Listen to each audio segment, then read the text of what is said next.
Perkenalkan, nama saya Vinkara Ulfindani, nomor absen 4, kelas 11 DPIP 2. Di sini saya akan mempresentasikan hasil laporan PKK. Tujuan pembuatan produk. Tujuan laporan pembuatan lampu tidur dari PVC dan batok kelapa adalah mendokumentasikan proses inovasi produk, menunjukkan pemanfaatan limbah, mengukur potensi ekonomi dari kerajinan, serta mengapresiasi nilai estetika dan fungsi produk yang ramah lingkungan. Analisa SWOT strengths atau kekuatan. 1. Bahan mudah diperoleh dan murah, seperti batok kelapa dan PVC sesuai dengan yang dijelaskan pada bagian alat dan bahan produksi. 2. Produk ramah lingkungan, karena memanfaatkan limbah batok kelapa menjadi barang bernilai guna dan estetis. 3. Nilai estetika dan fungsional tinggi, berfungsi sebagai penerangan sekaligus hiasan interior rumah. 4. Proses pembuatan sederhana namun kreatif, sehingga mudah dikerjakan oleh siswa dalam pembelajaran PKK. 5. Mendukung program Kemendikbud karena mengasah kreativitas, inovasi, dan jiwa kewirausahaan peserta didik. Weakness atau kelemahan. 1. Proses produksi masih manual, membutuhkan waktu dan keterampilan tangan tinggi. 2. Kualitas bahan alami tidak seragam. Bentuk batok kelapa berbeda-beda sehingga hasil produk tidak selalu sama. 3.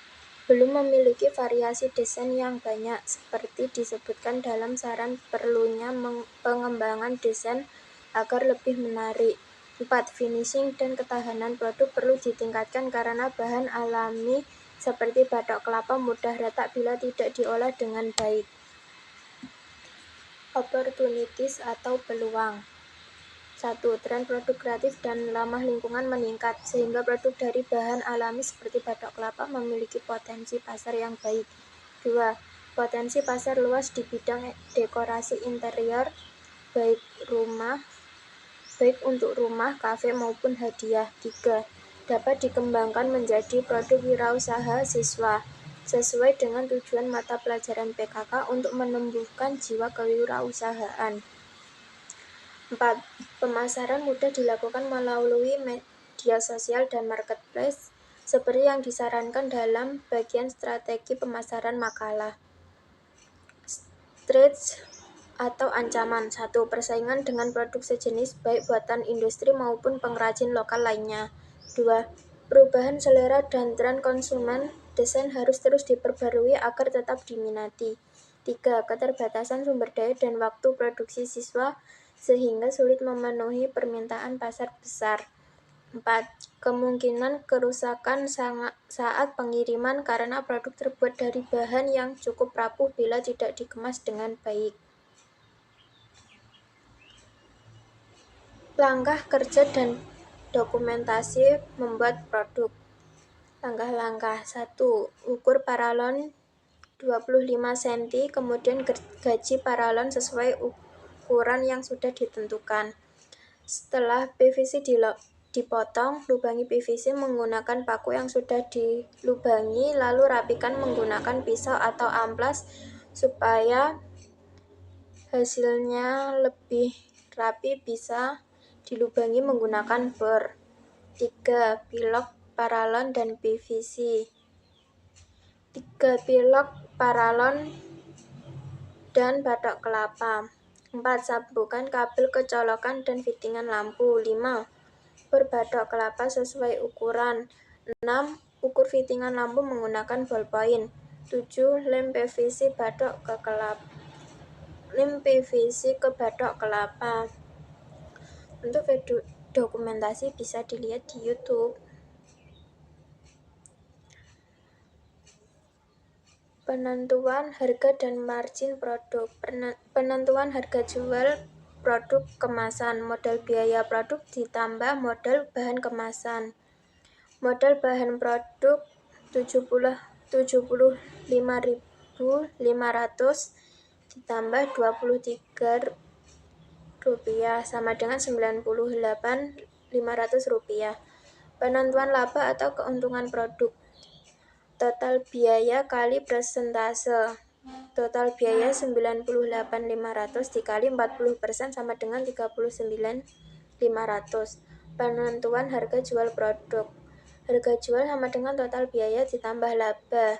Total biaya 98.500 ditambah 39.500 sama dengan 138, yang disarankan dengan harga jual dengan harga Rp140.000. Kesimpulan, berdasarkan kegiatan pembuatan lampu tidur dari PVC dan batok kelapa pada mata pelajaran produk kreatif dan kewirausahaan, dapat disimpulkan bahwa proses produksi berjalan dengan baik mulai dari tahap perencanaan, pemilihan bahan, perancangan desain, hingga tahap finishing. Saran 1. Pengembangan desain. Produk lampu tidur dapat dikembangkan dengan variasi desain yang lebih menarik, misalnya dengan motif, ukuran yang lebih modern, atau pola artistik sesuai tren pasar agar memiliki daya tarik yang lebih tinggi. 2. Peningkatan kualitas. Bahan sebaiknya menggunakan bahan PVC dan batok kelapa yang berkualitas baik, serta dilakukan proses penghalusan yang lebih maksimal sehingga hasil akhir lebih rapi, kuat, dan tahan lama. Inovasi fungsional. Produk dapat dilengkapi dengan tambahan fitur, misalnya lampu LED hemat energi, pengaturan tingkat cahaya atau dimmer, atau kombinasi warna lampu agar memberikan nilai tambah bagi konsumen.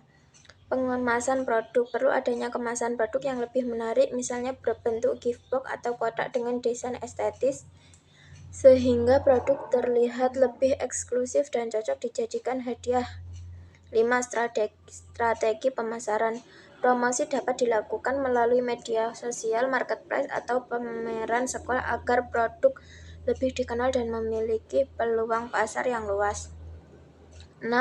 Keberlanjutan produksi. Untuk menjaga keberlangsungan usaha, perlu dilakukan perhitungan biaya produksi dengan baik agar harga jual kompetitif sekaligus menguntungkan, serta memanfaatkan limbah bahan agar tidak terbuang percuma.